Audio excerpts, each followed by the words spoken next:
Welcome students of class 11. Now we are discussing on the chapter that is states of matter from your first part. Now there are already 4 sessions given on this chapter. Now today is the part 5 from this chapter. Now everyone open your book and carefully follow the notes or the points what will be discussed uh, in the next session.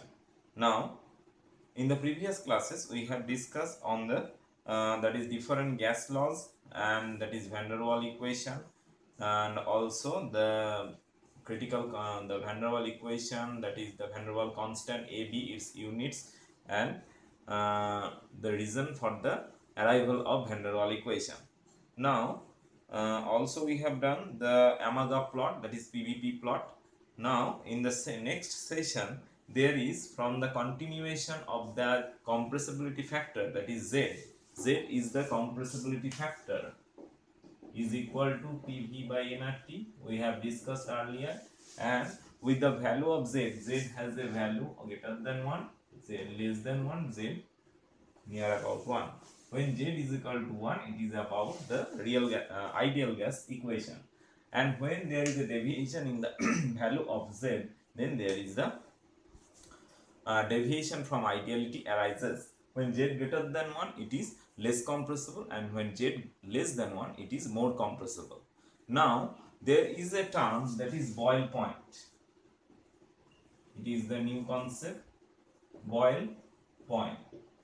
Now boil point, what is boil point? The boil point is the temperature at which real gas obey ideal gas equation over an appreciable range of pressure. That is, it is the temperature where real gases obey ideal gas equation over an entire range of pressure. So here is the boil point. Now in the boil point there is the value of Z. Now Z greater than 1. When Z greater than 1, it is less compressible, and above the boil point, the value of Z is greater than 1. So it is less compressible. And below the boil point, if we increase the pressure, then first of all Z value becomes decreasing, that is Z is less than 1, and further increase in the pressure, so the value is again increasing, the Z value is again increasing. So in an appreciable range of pressure, that is in a intermediate range of pressure below the boil point, the gas can be liquefied. So this is the liquefaction of gases. Now liquefaction of gases first of all discovered by a scientist, that is the Andrew. Scientist Andrew take a real gas that is carbon dioxide, and wants to liquefy it by the two parameter, that is pressure and temperature. So our next study will be the Andrews curve, that is related with the liquefaction of gases. So liquefaction of gases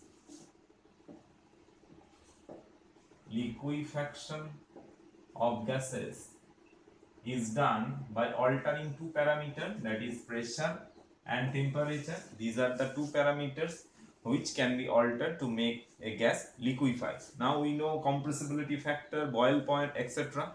Now Andrews make a graph for carbon dioxide at different temperature. It is the pressure, it is the volume. Now at higher temperature, it is of parabolic nature. Now for my convenience, I make this dotted line first, and at a moderate temperature,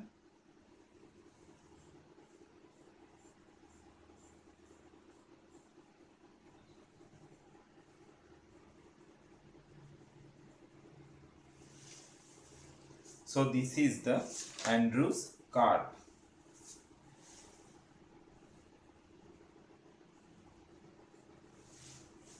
It is at the high degree temperature, that is 50 degree centigrade. It is less than 50 degree centigrade. It is about 30 degree centigrade, 31 degree centigrade. It is 21 degree centigrade, and so decreasing.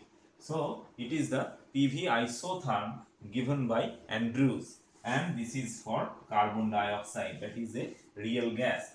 Now first of all follow this curve. It is just like the ideal gas equation, that is if when we plotted the boil point there was the PV isotherm, that is just like the parabolic nature. Next come to this point, that is curve C. Here there is a point where there is a deviation in their stiffness of the curve. Now this point is known as critical point, and here the temperature is known as critical temperature, and the pressure and volume is known as critical volume. And so what is critical temperature? Critical temperature is that temperature where or below which a gas can be liquefied and above which a gas cannot be liquefied. Now if we follow this curve, that is below the 31 degree centigrade, then there are three parts of the graph, that is if we name it A, B, C and D, then AB part, BC part and CD part. Now the CD part, it is the gaseous phase. Now the BC part, it is the equilibrium of liquid plus gaseous phase, and in the AB part it is the liquid. So below of that temperature, that is critical temperature, then there is the three stages can be found in the graph, that is liquid, liquid plus gas and gaseous state. So this is the importance of Andrews curve, that is a gas or at what temperature pressure a gas can be liquefied. Next one, that is liquid state. So from this point, from this portion, what is the question is what is boil point, what is the variation of Z regarding the boil point, what is Andrews curve, and explain it. Next one, that is liquid state.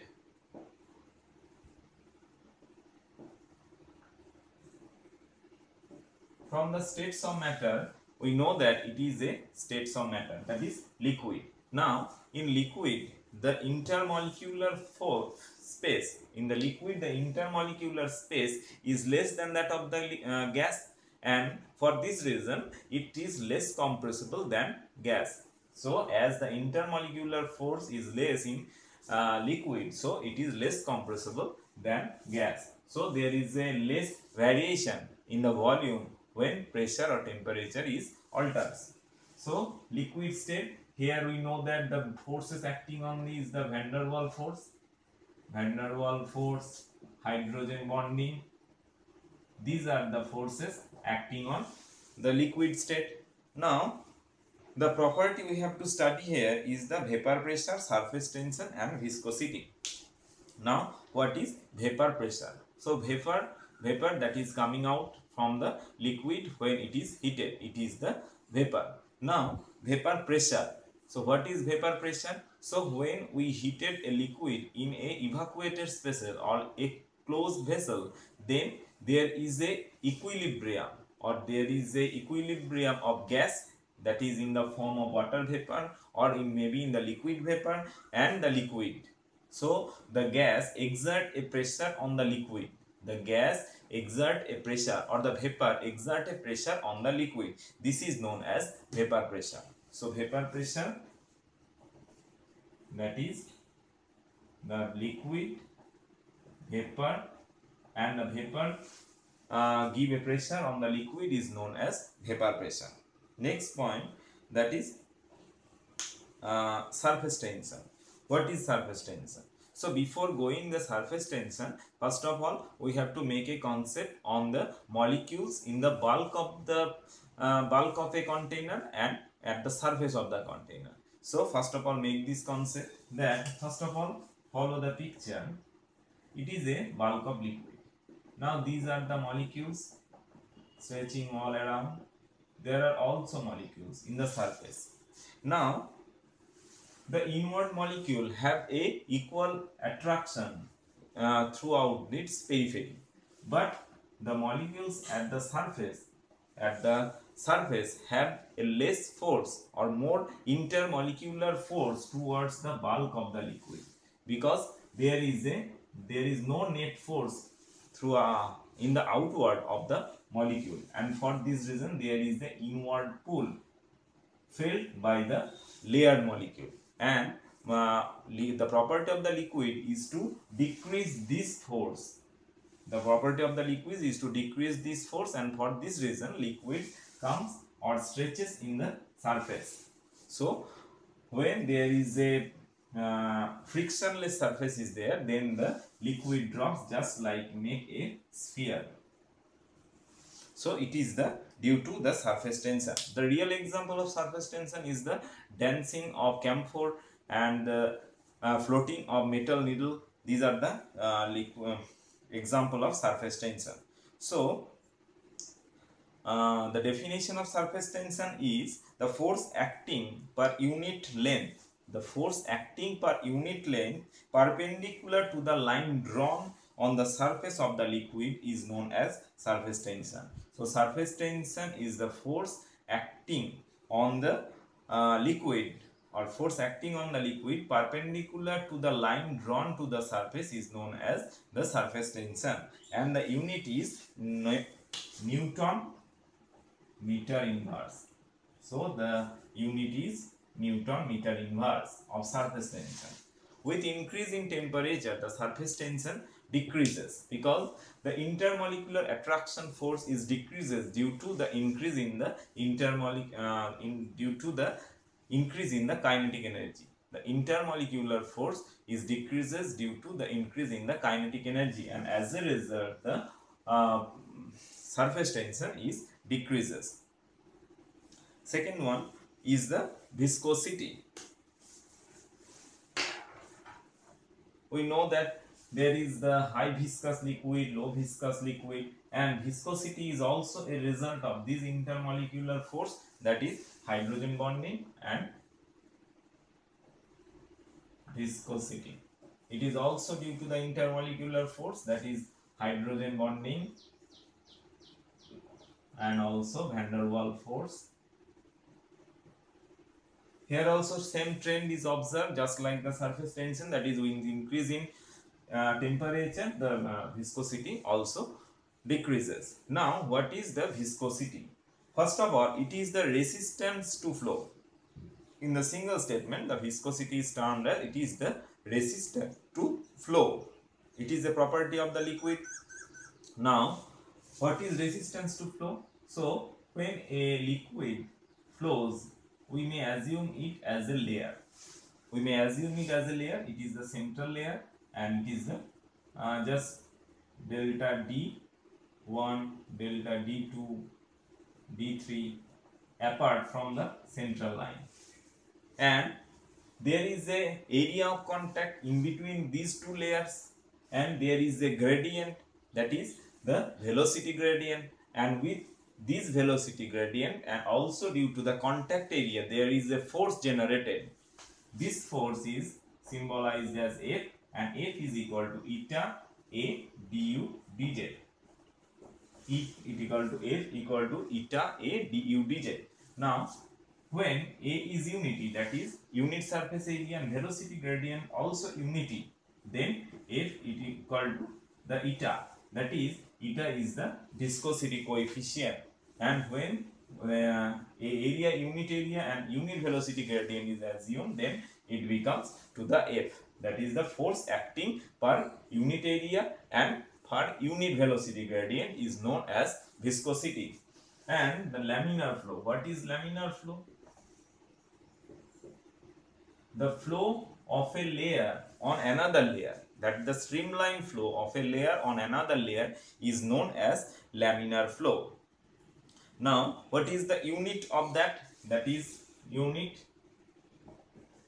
Newton meter second to the power minus 2. Newton meter second to the power minus 2. So here the definition of viscosity, surface tension, and the temperature dependence of viscosity and surface tension, and also the Andrews plot. In the next class, we will discuss on the problems regarding to this chapter. So carefully read the text and follow the inner concept in this NCERT textbook and also the in-text question. Thank you.